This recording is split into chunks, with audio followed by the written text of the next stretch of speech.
What we now want to look at is page 67. If the main emphasis we have been focusing on so far has been communication at the horizontal level of the central nervous system, and by that I mean how does the sensory information come into the spinal cord, how does the commands go out of the spinal cord, what we now want to focus our attention on is vertical communication. How are signals sent vertically, upwards or downwards within the central nervous system? And where these bundles of myelinated nerve fibers that send signals vertically up or vertically down are located is they are located in the white matter because they involve bundles of myelinated nerve fibers. So the white matter we wrote is organized into bundles of sensory and motor nerve tracts, or fasciculi. A fascicle is a bundle. Now the sensory tracts are sending information. Okay, they're sending information vertically upwards. That's ascending. The commands, the motor tracts, the commands are being sent vertically down. They're descending. Now this ought to make sense. Our nervous system is organized a lot like a corporation or like the military. And what do I mean that our nervous system is organized like the military? What I mean is, in the military you have different ranks for soldiers, right? You've got the privates and the corporals and the sergeants and the lieutenants and the captains and the colonels and the majors and the generals and the commander-in-chief, right? In our nervous system, we can send signals upwards or downwards. Now, anytime somebody of lower rank says anything to somebody of a higher rank, they never give an order to somebody at a higher level. They only provide information. But when somebody of a higher rank says something to somebody of a lower rank, those are commands. When a general tells a private something, soldier, your shoes are untied, the private doesn't say, thanks very much, and just keeps walking. If the general says something to the private, that means they should do something. Okay? They're not just providing information. All right? So, similarly, when signals are going up to higher levels of the nervous system, this is information. But when signals are traveling down from higher levels to lower levels in the nervous system, these are commands. So it works kind of like a military situation. Now, in naming these bundles of myelinated nerve fibers that are either sending signals down or signals up, many of them are named in a very nice way. I wish more of them were named in this nice way, but not all of them are. When we look at their names, the first part of their name of this bundle is sometimes indicating its origin, and this latter part of its name is telling you its destination. So, there is a bundle of myelinated nerve fibers called the Spinothalamic Tract. Now, this first part of the name tells you where it originates. It's called spino because it originates at the spinal cord. Its destination, the second part of its name, is called thalamic, means it's sending signals to the thalamus, the thalamic nucleus. That's an area in the brain. So since the signals are going from the spinal cord up to the thalamus of the brain, you tell me, is this a sensory or a motor tract? Sensory. When you send signals up to higher levels, that's information. All right, so that's an information, a sensory tract. So we're going to give you some examples of sensory tracts, and we're going to give you some examples of motor tracts. And in fact, the first one I'm going to give you is the spinothalamic tract, the one we just mentioned. So the spinothalamic tract conducts action potentials, impulses from the spinal cord at every level of the spinal cord up to the thalamus of the brain.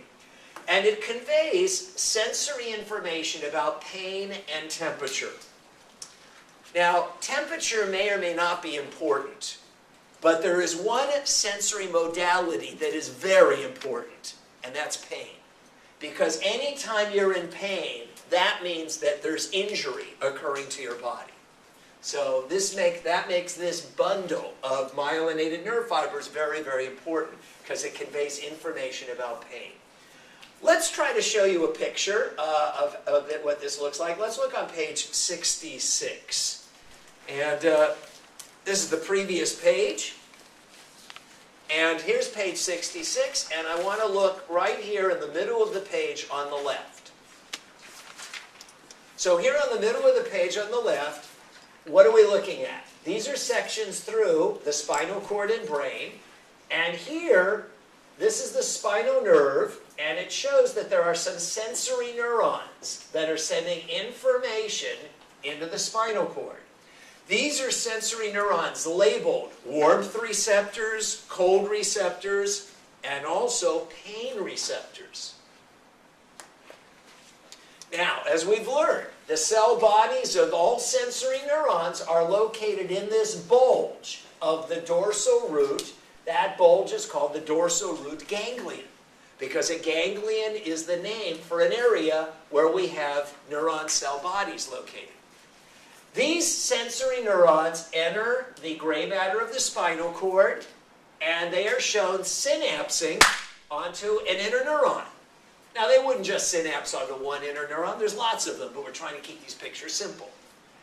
This is a myelinated interneuron, and let me just, before I go any further, say that another name for sensory neurons is they are also known as first-order neurons, because they are the first neuron in a sequence of 3.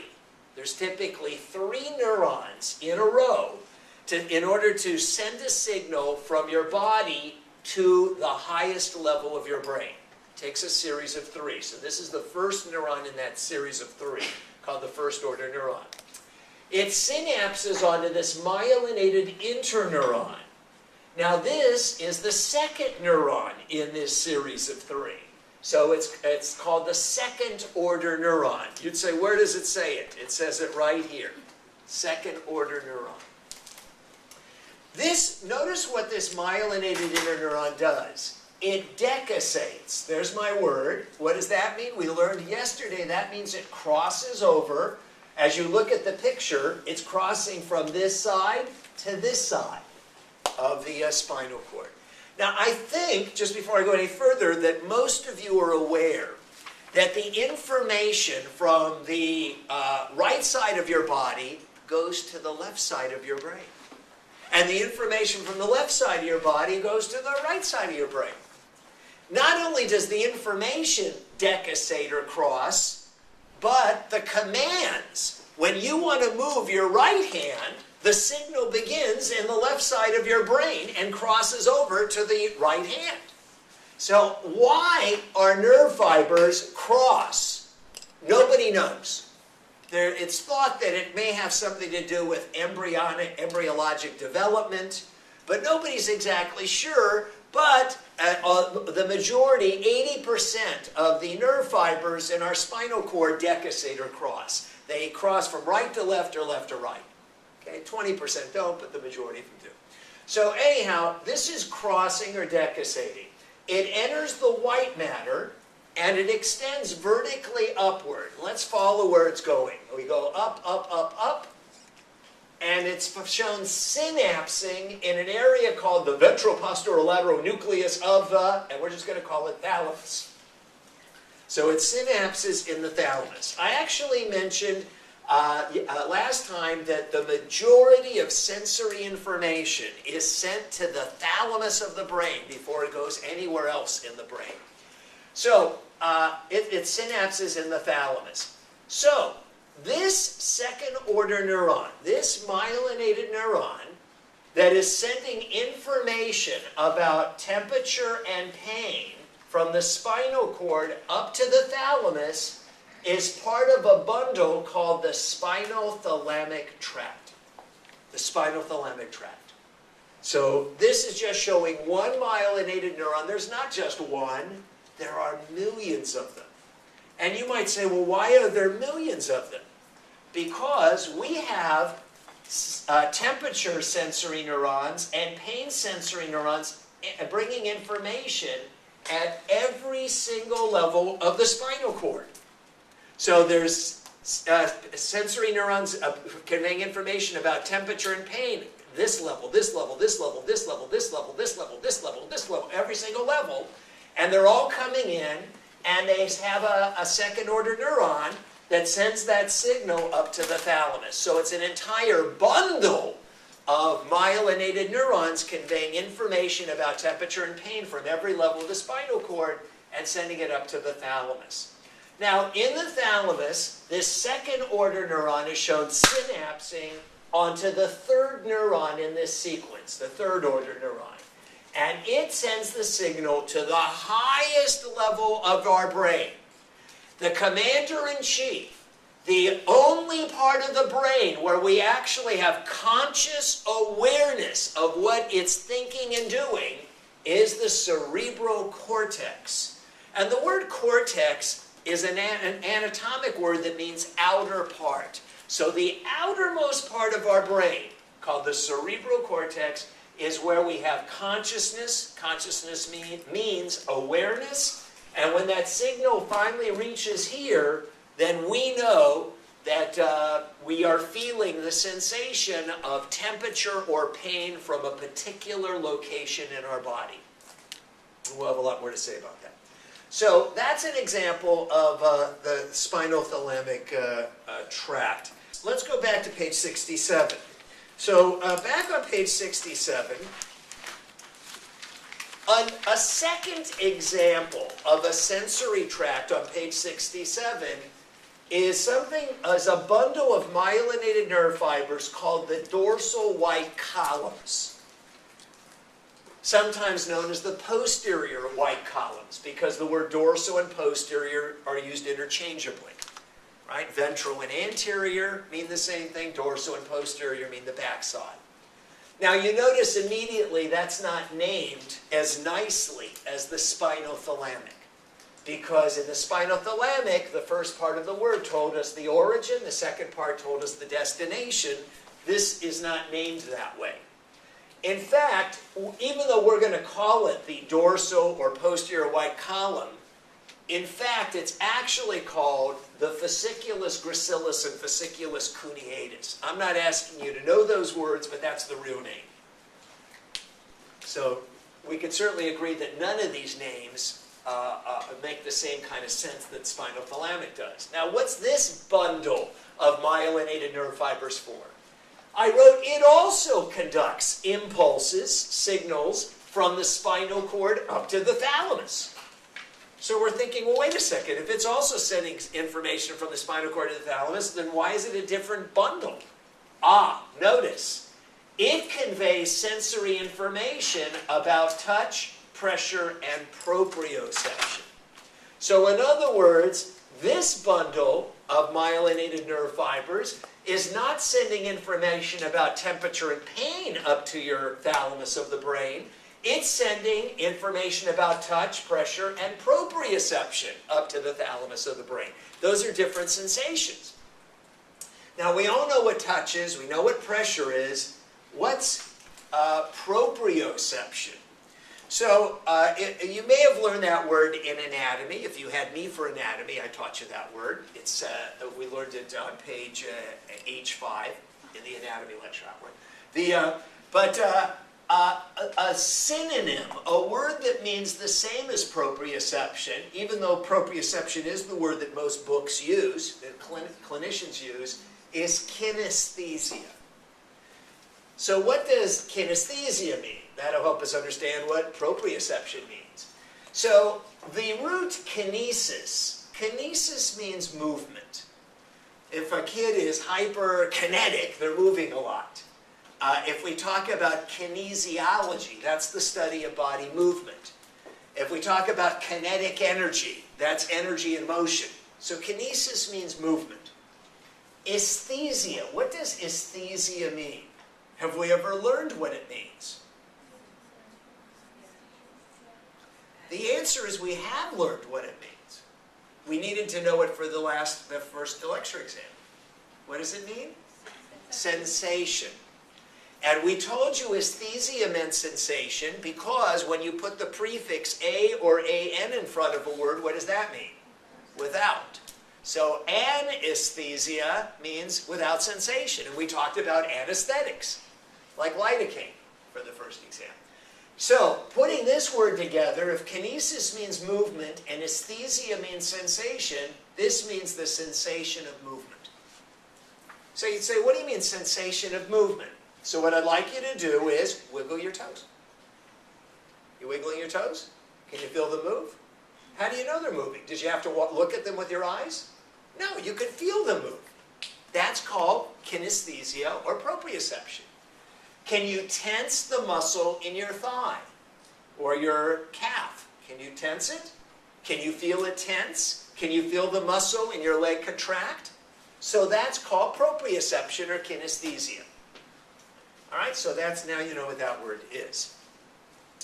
Now, so this is a different bundle of myelinated nerve fibers. Now, this bundle, for those of you interested, and I can't remember who this might be, is there anybody in this class interested in either going into occupational therapy or physical therapy?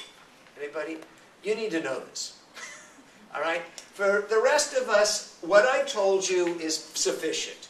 I'm going to tell you a little bit more that people who want to be OTs or PTs should know, because they're going to assume you do know this, and I don't want you saying, my physiology teacher wasn't very good, and he said I didn't have to know this. What I'd like you to do is to look at page 79. On page 79, and we'll show you a little bit more detail. Now, all of this stuff that I'm showing you is in your book. It really, really is. So you'll notice here on page 79 at the bottom. On the bottom it's labeled on page 79. You say, what page are we? 79. It says sensory pathway for touch and proprioception, vibration. It's known as the dorsal white column or posterior column pathway. Okay, I'm not going to test us on this, but I'm just mentioning it real briefly.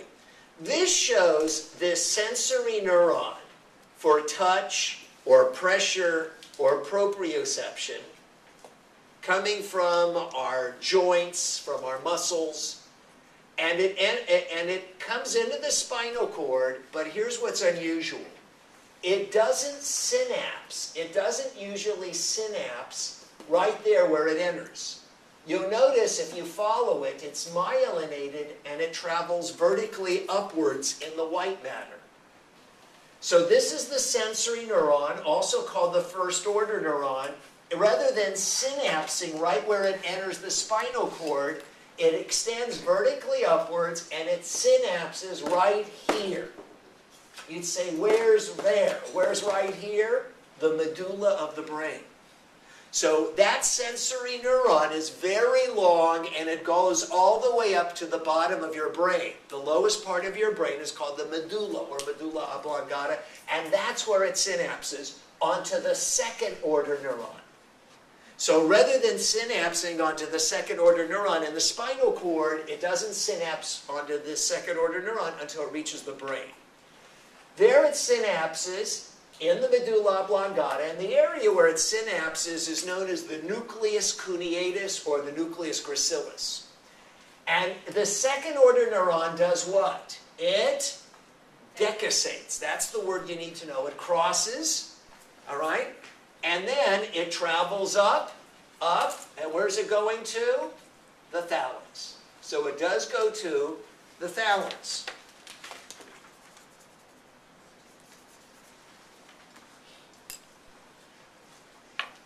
That's where the second order synapses into the thalamus. Now, this second order neuron that's sending a signal from the medulla of the brain to the thalamus is commonly known as the medial lemniscal tract. Again, I'm not going to test you on this, but there is a study guide question. But medial lemniscal tract. It synapses in the thalamus onto the third neuron in this sequence, and the third neuron in the sequence sends the signal up to the cerebral cortex. So this is a similar pattern to the spinothalamic pathway for pain and temperature, but a little bit different. A little bit. It still involves 3 neurons. That's the typical pattern for sensory information. It usually takes 3 neurons to get any signal from anywhere in your body to the cerebral cortex. And the second neuron in that sequence almost always synapses in the thalamus on the way up. Okay, let's go back to page 67. Back on page 67, I'm just going to give you one last example of a sensory tract. So you might be thinking, so all there are is 3 sensory tracts? No, there's not just 3, but I'm just giving you 3 to be aware of as examples. The third example, letter C on page 67, is called the Spinocerebellar Tract. Now the nice thing is it's named following that origin-destination pattern. That's nice. Since it's called the Spinocerebellar Tract, it's telling us that this is a bundle of myelinated nerve fibers that originate in the spinal cord and are traveling up to an area of the brain called the cerebellum. Now, while most signals do go to the thalamus, this one doesn't. It goes to the cerebellum. And what kind of information is it sending from the spinal cord up to the cerebellum? It's sending information about proprioception, also known as kinesthesia. So again, you might say, well, wait a second then this is the same as you told us this one. The dorsal white columns says proprioception. This one has proprioception. Are they the same thing? No, not really, because this bundle, the information is going to the thalamus. This bundle, it's going to a different part of our brain called the cerebellum. Now, you didn't really think learning about the brain was going to be easy, did you? All right, those are 3 examples of sensory pathways. Now, let's talk about motor pathways.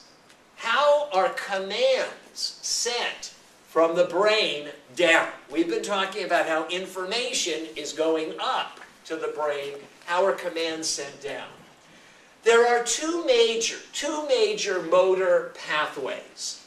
There is the corticospinal tract, also known more commonly as the pyramidal tract, and it conducts impulses from the cerebral cortex of the brain to the spinal cord, thus the name corticospinal, cortical for cerebral cortex, spinal to the spinal cord. Notice that's going from cerebral cortex down to the spinal cord, so that signals are going down, so these are commands. And it is under voluntary control. And then the other major motor pathway is called the Extracorticospinal Tract, but almost all the clinicians call it the Extrapyramidal Tract. This sends impulses from the midbrain, which is literally the name of an area in the middle of your brain, down to the spinal cord. And it provides involuntary control of your skeletal muscles. To help you understand this, let's look at the amazing picture that I drew at the top of this page.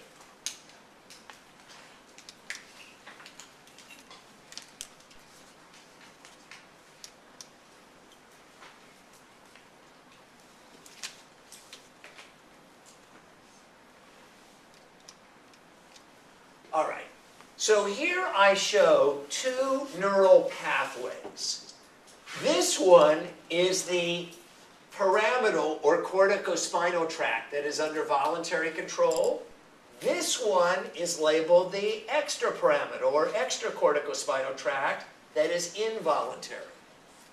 So before I explain those tracts, those 2 pathways, I actually want to begin this right here with the skeletal muscle and start with something we all know. Skeletal muscle cells are controlled by somatic motor neurons. Somatic motor neurons originate, we learned this last class meeting, in the ventral gray horns of the spinal cord. We learned that last time. And they are always myelinated.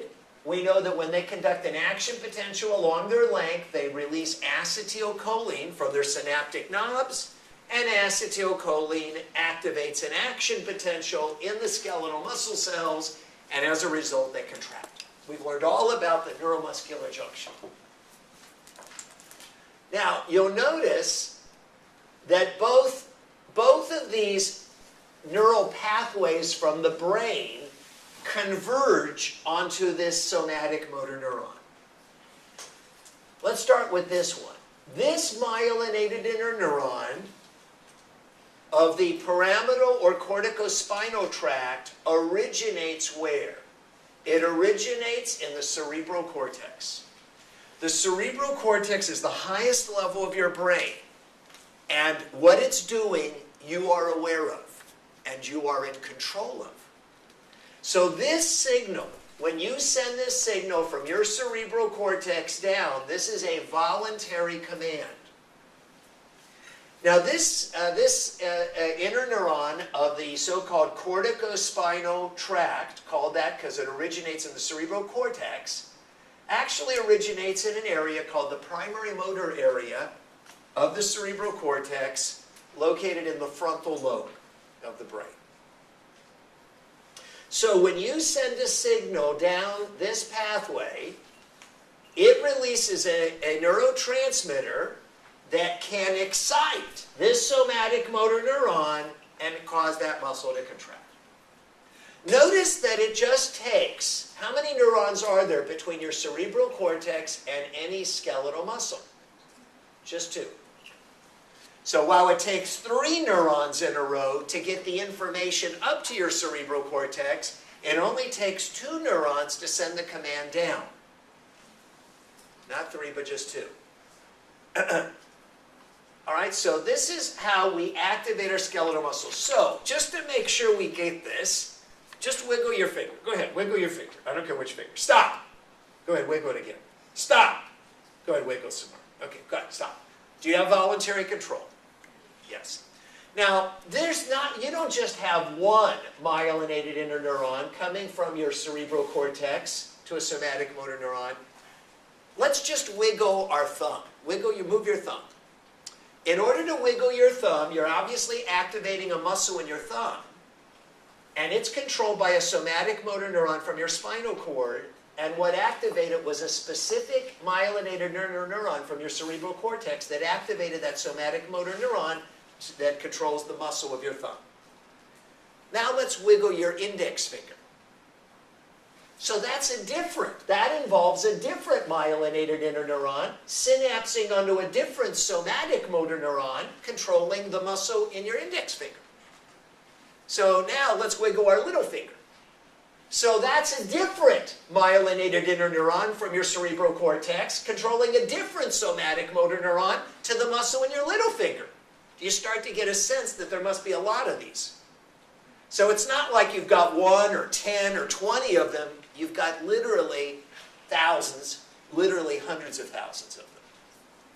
Because we can control every single little finger, toe, muscles of our body, and so on. So we've got literally a bundle of tens of thousands of myelinated interneurons that are synapsing onto different somatic motor neurons that are going out to all the different muscles of our body. So this just represents 1 out of tens of thousands. That provides the voluntary pathway. Now there's also an involuntary pathway.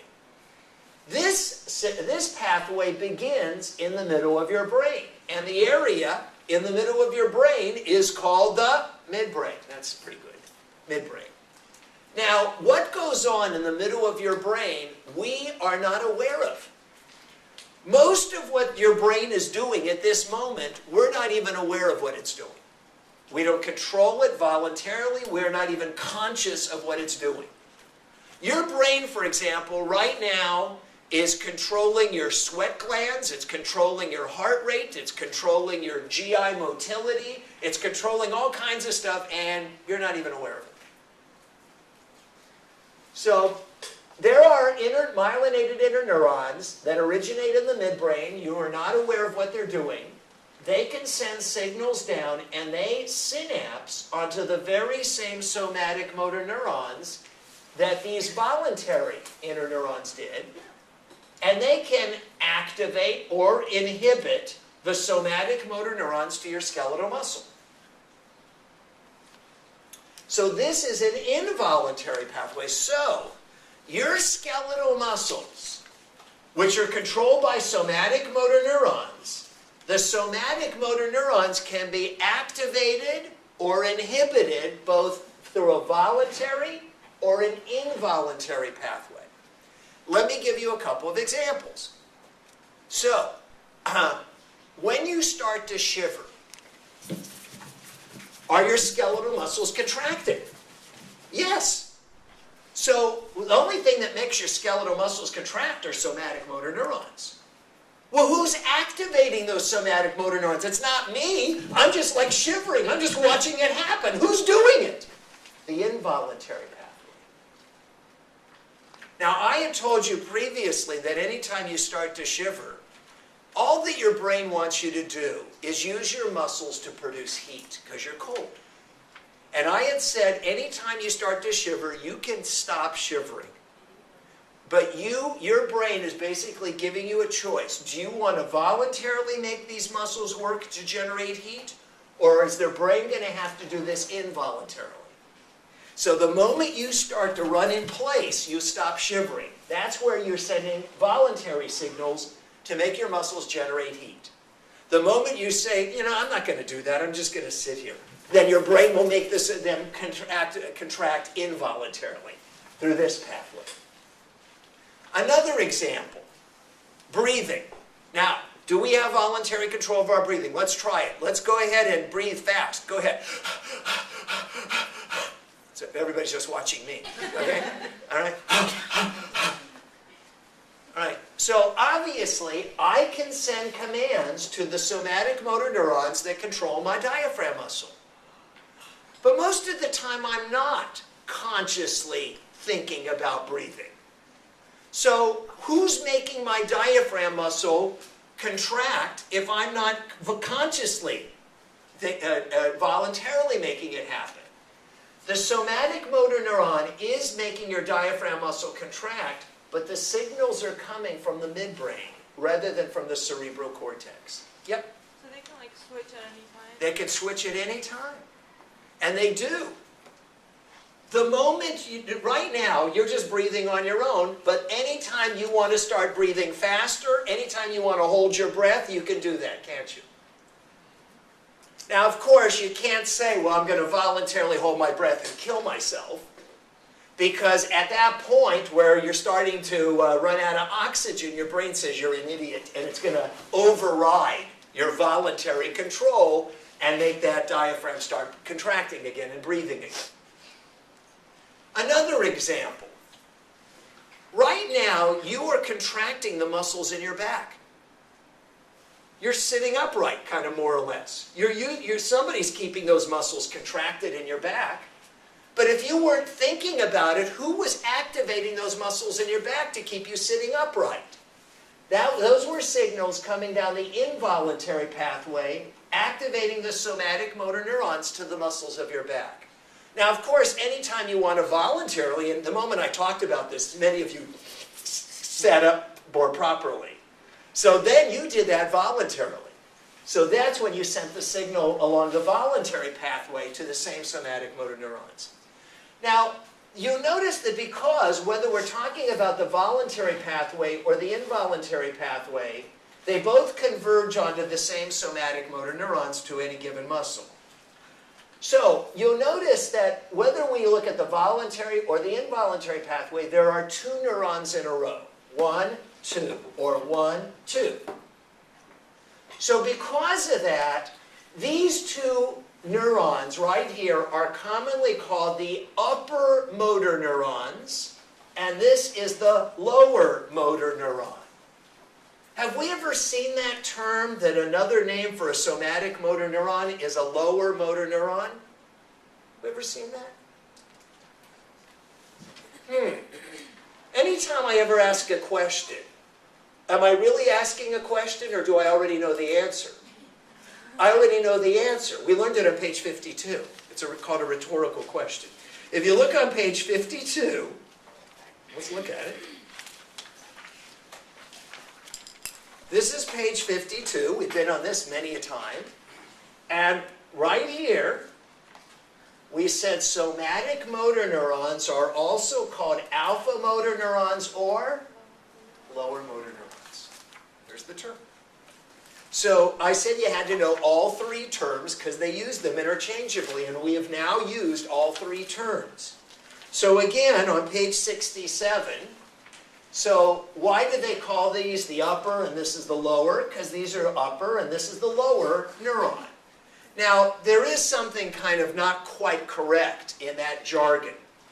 The somatic motor neuron is a motor neuron, so calling it a lower motor neuron is absolutely fine.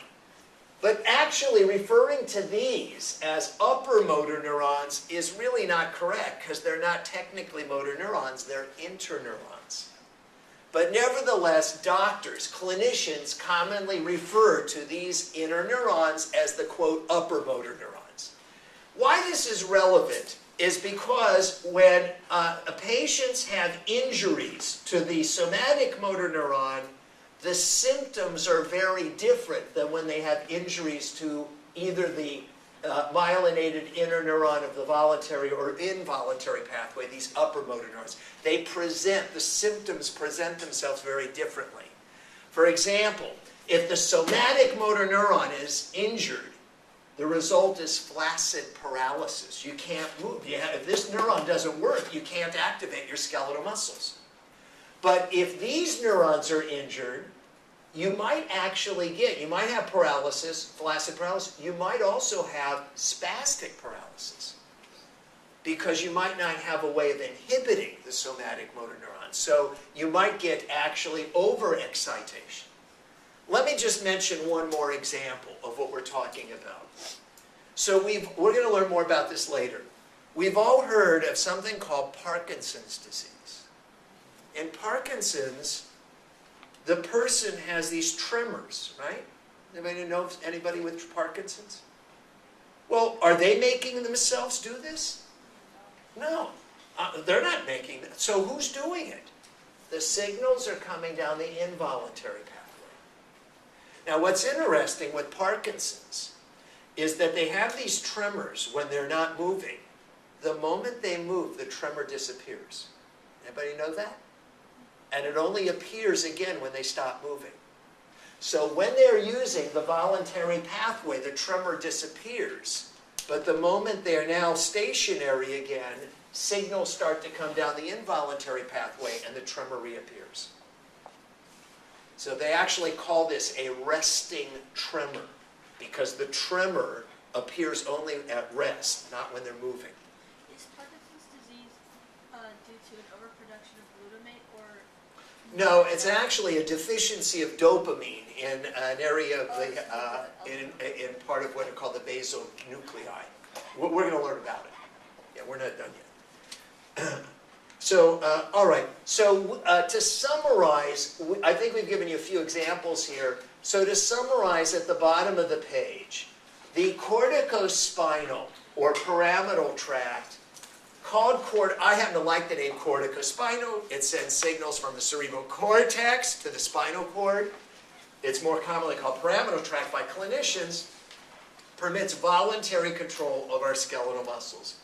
The extrapyramidal tract, everybody calls it that, involves sending signals from your midbrain down to the somatic spinal cord.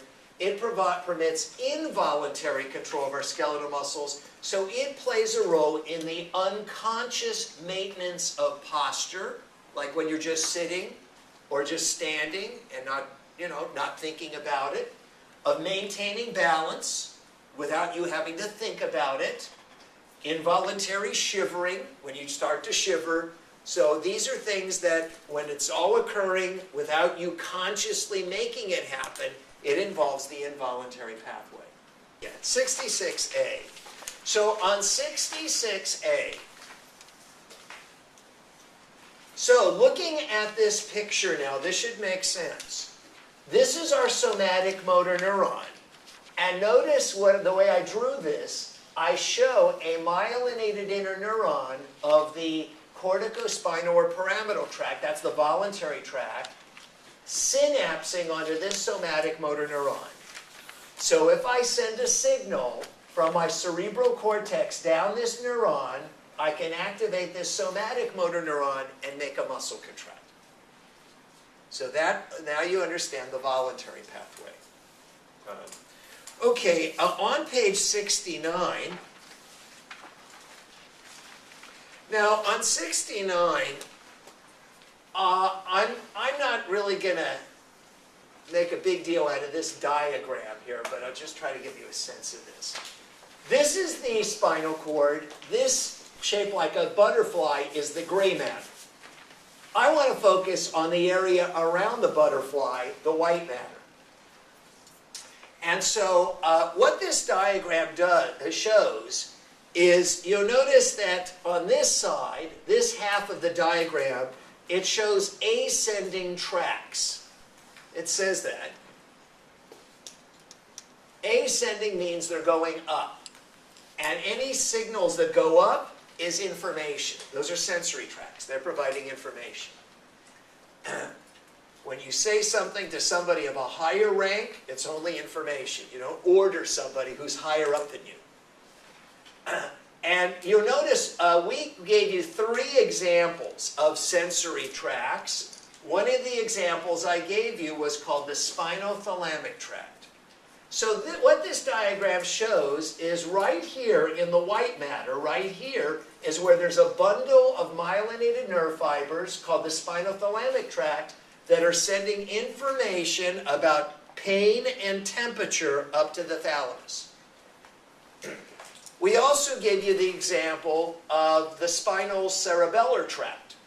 So you'll notice that the Spinocerebellar Tract is also shown here. It's right in here, the Spinocerebellar.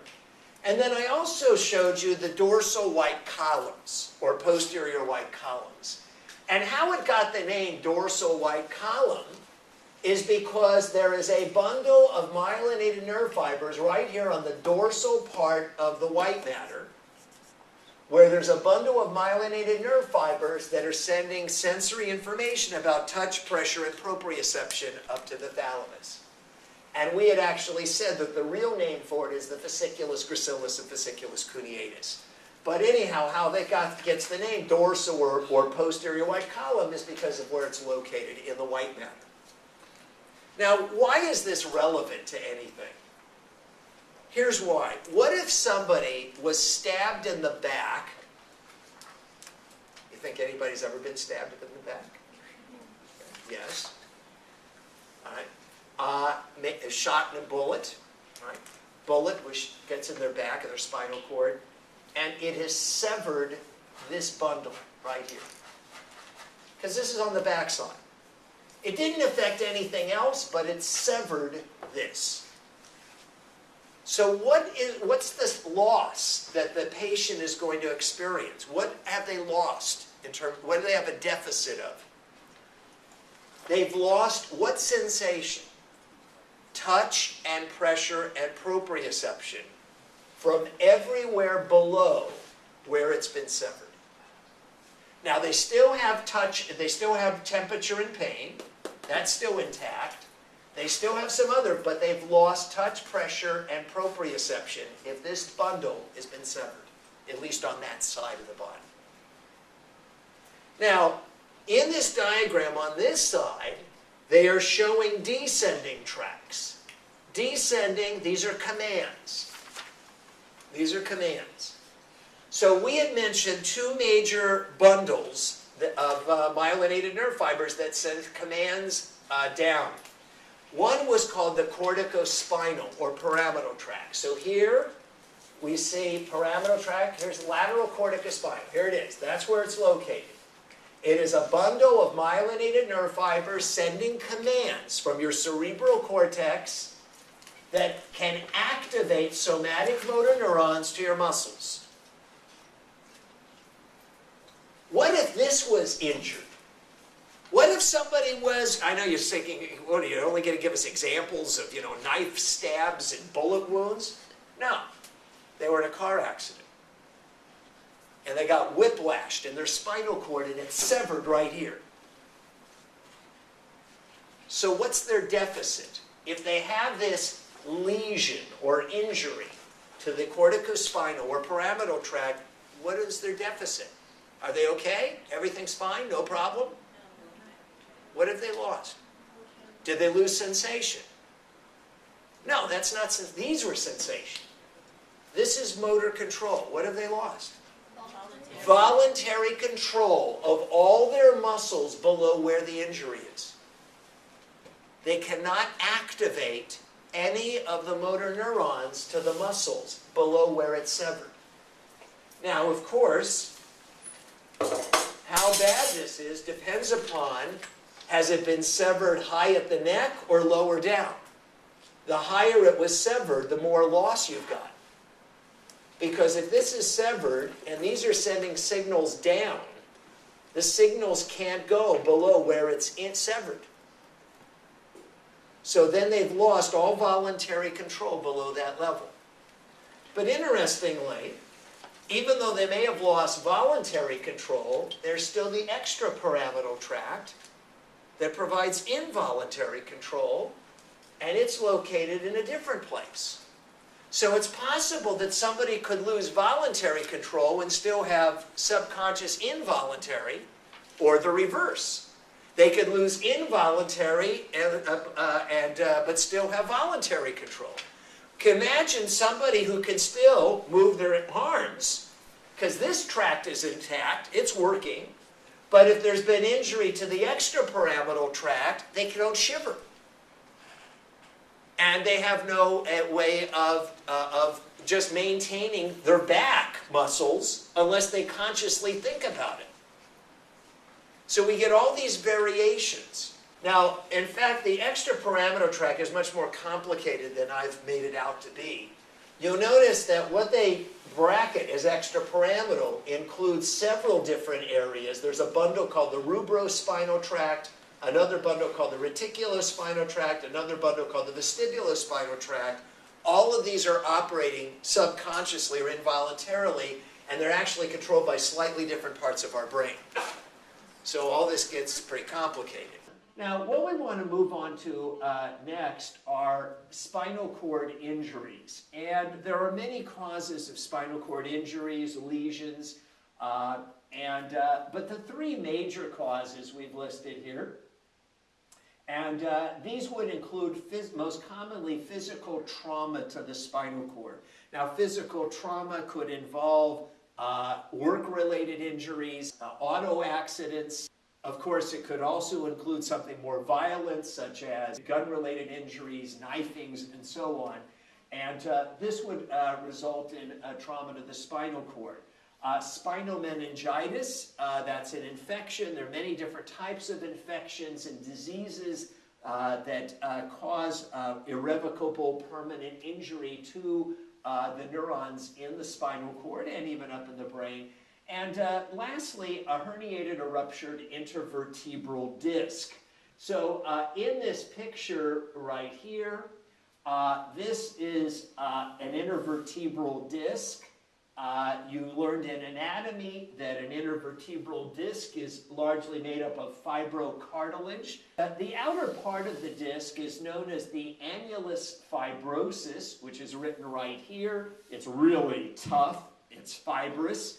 Annulus means around, like annual in a circle, and it's fibrosis, it's fibrocartilage.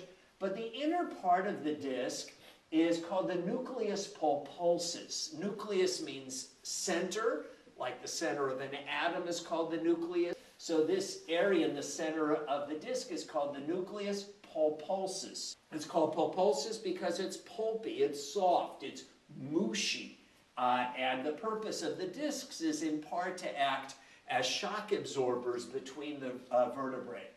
But we know that it is possible that with putting too much pressure on the disc, such as might occur if somebody were lifting a heavy weight, this increased pressure on the disc could cause it to deform, to rupture, to become herniated. Herniated means ruptured.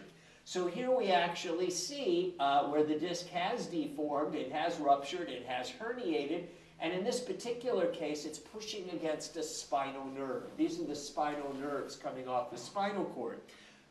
So obviously that would probably cause excruciating pain, and it would prevent the normal transmission of action potentials of nerve impulses along sensory neurons, bringing sensory information into the spinal cord, and very likely motor commands out to the effectors, to the skeletal muscles and other effectors on this side of the spinal cord at that one level. Now, this disc could have ruptured in a different way. It might have ruptured right into the entire spinal cord. And in that case, it would be pushing into sensory and motor tracts located in the white matter. Now, we've summarized that in general, no matter what the cause of the injury or lesion, whether it's infection or disease, such as spinal meningitis, whether it's physical trauma, whether it's a ruptured disc, or whatever, in general, there is a loss of sensation or anesthesia. We know that aesthesia means sensation, and the prefix a or an in front of word means without. A loss of sensation and a loss of voluntary motion, flaccid paralysis, below the level of the injury. So just in terms of understanding that, if here's Mr. Skeleton Man, and if there was a complete severing of the spinal cord, let's say right here in the cervical or neck area, right here, then the person would lose all sensation from below the level of the cut, because none of this information from below the level of the cut could be transmitted up to the brain, and there would be paralysis, a loss of voluntary movement below all levels of where the spinal cord has been injured, because there's no way to transmit these commands downwards in the spinal cord to activate the somatic motor neurons at the lower levels below. Now, of course, that's what I've just described as if there was complete severing of the spinal cord. So there would be complete loss of sensation and complete muscle paralysis, flaccid paralysis below that cut. But it's possible that the injury, because of infection, because of trauma, because of a herniated or ruptured disc, it might have only caused injury to a sensory tract, and therefore only impair sensation below that level of the injury, or it might have only affected a motor tract, and therefore only caused flaccid paralysis, a loss of voluntary movement, but no loss of sensation below that level of the injury. So there are many combinations of what might happen.